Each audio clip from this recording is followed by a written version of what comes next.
if I'm a young investor, what's your take on buying the Mac 7? The concept of affordability is maybe not the right framing because you can always choose how many number of stocks. It is always relative to the size of your portfolio. So it's quite difficult to say I can't afford one stock of Microsoft. I think what they're really saying is I'm afraid the price is too high. Yeah. And is it really worth, have I missed out the rally? Which of course I think both Subra and myself have started off that just because a price have done well does not mean that we missed the boat.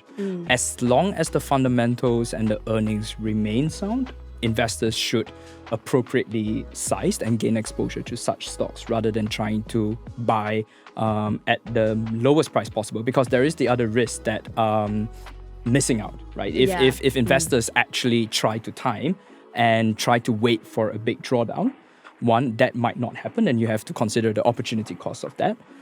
And number two, the longer you wait, at some point, you end up feeling the kind of urge to buy even at a higher price, which defeats your initial purpose, right? Actually, there are platforms, including at DBS, where you can buy fractionalized shares, where you don't have to buy a full share of Apple. You can buy a fraction of the share.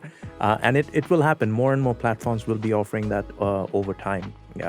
Personally, I also think, going back to S&P 500, if you just buy the index or through an ETF, that already gives you a 40% exposure to technology because S&P 500 has 40% allocated towards tech. And one way to diversify it is dollar cost averaging as well, right? Yes, You don't have to lock in your exposure all at one price today. You can always build a more regular investing plan. So you're kind of also diversifying your entry points. So you're also less worried about, even if I'm buying AI stocks at today's expensive price, even if it draws down, because I believe in the long-term theme of AI, I'm actually lowering my average cost.